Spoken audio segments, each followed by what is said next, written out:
Hello YouTube. So I wanted to make a follow-up video about my kind of my high-end watch collection or growing collection. I mentioned in one of my previous videos that I kind of fell in a rabbit hole of kind of buying these kind of less expensive watches, and before you know it you own like 10 or 20 of them, and it's like, realize, why do I have so many? Not enough wrists or time to wear them all. So start selling them off and kind of consolidating my collection and try to get a couple like nice heirloom watches. So I talked about in my previous video about my Omega Speedmaster, which has been one of my grail watches for a long time, so I was really happy to finally pick one up. I want to talk about my other watch that I picked up, and this actually was, it wasn't like this watch where I kind of known about it, for a long time and always wanted one. This one kind of, I guess knew, I may have known about them, but I didn't expect I'd ever pick one up, and that's the Tudor Pelagos. So this is the LHD, which is left-handed, and coincidentally, I am left-handed, so I kind of, part of me wanted that too, because when you're a lefty, there isn't a lot of stuff that's actually ever made for you. So I kind of thought it was cool that it was lefty, because when you're growing up lefty, you're always kind of having to adapt to a right-handed world, as I like to say. So it was nice to finally see a left-handed watch, and this is a limited edition, which I like that too. This is 1586. I don't know how many they're gonna make. I don't think there isn't like a 1586 out of 2000. I don't think they've put a limit on it, but it's still kind of cool that it's numbered. So the fact that it was left-handed and limited edition kind of helped nudge me, but I don't know, this was a watch that I kind of just clicked with and really liked how it looked. So it was kind of, I want to say impulse buy, but I kind of decided that I wanted one. And part of my long-term strategy is to have a couple high-end watches, and what I'm going for is to have kind of what I call, this will be I consider a sport watch. It's a chronograph. This is your diver watch. I think every collection needs a diver. And then I want to add a nice dress watch, and that's kind of where I'm going to be, hopefully one day, get a Grand Seiko Snowflake. That will be my dress watch, so I'll kind of have one for every category covered: sport, diver, and dress watch. But I really like this watch. First of all, it's it looks kind of big when you think about it. I mean, it's got a pretty big presence. It's kind of a beefier watch, but it's so light. It's titanium. So that was actually one of the reasons I got this watch, is that it's titanium build, because as much as I like divers, some of them are just kind of heavy. Then, I mean, it's fine to put on here and there, but after a while, I think that weight can kind of wear down on you as it's just kind of sliding down. But it's hard to describe. But heavy watches just don't really, I think they kind of just get fatigue out of them too quickly. So this being titanium, it's heavy. Obviously, it's a well-built watch, but it's just lighter than you would think when you first kind of see how big this watch is, kind of in its dimensions. So a couple of things I liked about this watch. I mean, it's got a, again, I'm not a diver, but it's nice to have, bragging rights. This is, water resistance to 5,000 meters. It's a chronometer. It is officially certified, which means it keeps, I haven't timed it in a while, but I believe last time I timed it, it was plus 1.5 seconds, so keeps really good time. When you compare it to, like, I kind of sometimes rag on the Speedmaster because it is a little bit more basic. It doesn't have everything this has, and yet I paid more for that, but this was new. But the other part about this watch I kind of liked, and some people kind of downplay this, but this is made by Rolex, so I think it's kind of cool that you're getting a Rolex built watch for, you know, a fraction of the price. You know, it's kind of like getting, you know, I always kind of say Rolex is like the Ferrari of the watch world, because if you know cars, Ferraris aren't really the best car. They're not the fastest. They're not really the best in any one category. It's just the most status, most recognizable car, I guess, in my opinion. That's kind of what I feel like Rolex is. You know, it's not the best watch, but it is kind of that status that of the watch world. So one day maybe I'll get a Rolex too, but I just can't justify the money that they charge. I mean, Rolex is a Submariners. You're looking at 10,000, and you're getting basically, you know, same everything for a lot less cost. So Tudors are kind of regarded to as a very undervalued watch in the watch world. So that's the reason why I get it. You know, I like to buy things that I feel like I'm getting a good deal on. So these are undervalued. I think they will go up in price, so that kind of also attracted me to it as well. I bought this one used. I think I paid like 26.5, so I got a pretty good deal on it. It was actually still under warranty when I got it. It was only, I think, a year and a half old, so still had the warranty on it. So, you know, no wear on it at all. So this is actually one of my second heirloom watch. So I wanted to get watches I can pass down to my two sons. So both of these are kind of in my not selling box, and then I think one day, not sure when, but I want to get a Seiko Snowflake to add on and kind of have that whole trio. But this watch is just wears so nicely. It's kind of got that, if you can see, the lugs kind of come down, which kind of wraps around your wrist. And again, the titanium on this makes it so light.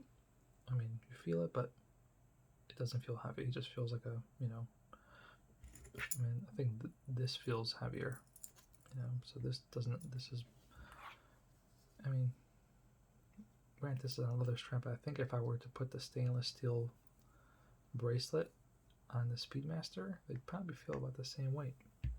So, extremely comfortable watch to wear. The other thing I like about this watch is our clasp. So one of the things that can be difficult is to properly size a watch, because, and I can't do this on camera. There we go. So it can be hard to size a watch because your wrists, you know, they can swell up, especially around the summertime. You know, you wake up in the morning, you're a little dehydrated, wrists kind of feel a little smaller, but at the end of the day, they can kind of swell up a little bit, so it can be challenging to get the right size dialed in. This has kind of an adjustable clasp, so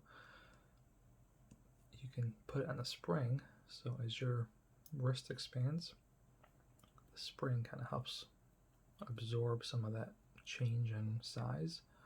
Or you can pull down. If you don't want it to move around, you can actually put it in a lock position. So if you put it here, if you look, you get three settings here that kind of stay locked, or you can put it into the spring, which, you know, almost adds like a full link. I mean, the links are, yeah, it's, you basically have like the freedom of almost adding 2 more links to your bracelet.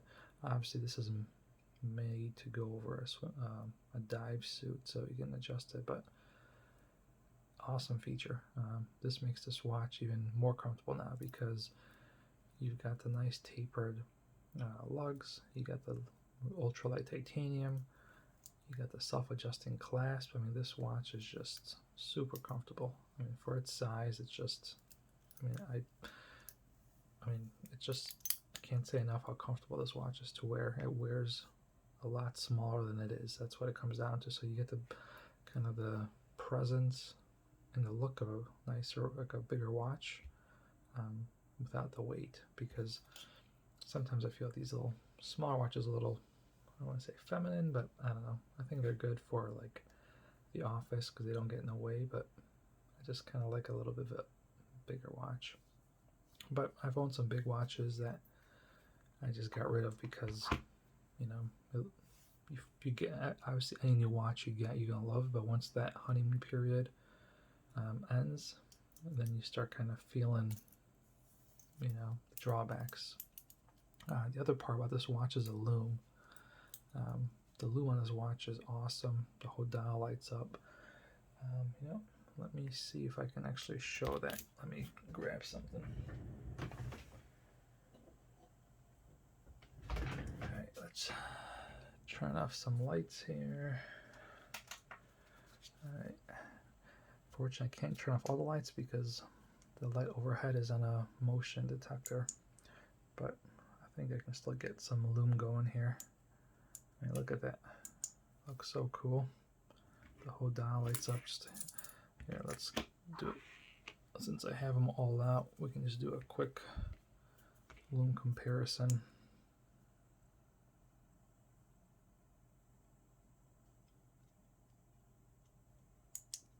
So here you have kind of a all four comparison. Now Seiko always has great Lume. Now this is a dress watch, so the Sarb I don't expect to have really sharp Lume, but you know, it doesn't have much, but it lasts. So Seiko's Lume does last a long time. SKXB and Diver watch obviously has a little bit better Lume. But even the Omega Speedmaster, you know, again, doesn't have a lot of it, but it does hold it really well. But this guy, I'm telling you, this Lume, I mean, this will just glow for hours. Especially if you give it a good hit with some good light. I love the Lume. I love the whole bezel Lume. So overall, I mean, I just can't say enough good things about this watch. Really like it. And even just a color scheme, I love kind of the black, and it's kind of a beige creamish color, so it kind of has, I mean, I don't want to say a faux patina because I don't think it's kind of, you know, I don't think it's made to look like a fake patina. I just think it's like a beige color. So below the color pathway, just kind of something different, unique. You know, the watch world's cluttered with black and white, blue, so it's nice to kind of get something a little different. But overall, great watch. So, you know, overall, I'm really happy with kind of where my collection's kind of been heading. You know, at first it was, I must admit, it was pretty hard to get rid of all my other watches because I do miss them. Some of those mid-range watches, like the one that I've struggled about buying back is a Squale 1521, the blue polished one. I mean, that's such a nice watch. I still think about buying that one back. But yeah, I think this is the path I want to go. Is I got these two, and I really want to add that Seiko Snowflake to the collection, and then just kind of have kind of a 3-watch rotation, and then, you know, this is my main watches, and then still kind of keep a couple of these just to kind of, you know, change things up and have a couple of watches I can wear out, you know, to do yard work, or, you know, where I'm not going to be afraid of breaking it, dinging it, or getting stolen or something. So these I obviously try to reserve for kind of conservative wear, where I'm not gonna, even though obviously this was built to, I mean, this was built to go into space, this was built to, you know, go down 500 meters, but I still kind of want to be a little conservative with where I wear them. I don't want to rough them up too much, even though they were kind of built for it. But yeah, Tudor Pelagos, really great watch. I really can't think of any faults with it. This Speedmaster, I kind of named off a few faults, but this watch, really, you know, there are no cons to this one. It's just, I think, perfect in every kind of category you can think of. So, but yeah, it's a personal thing. Watches are very personal, so, you know, some people may think it's ugly, too big, too fat, whatever. You know, everyone's gonna have a different taste. I like all watches, so I don't think there's any bad watches, just some I like a little bit more. Alright guys, I know this went on much longer than I thought it would, but thanks for watching, and any questions, let me know. Thanks again, bye.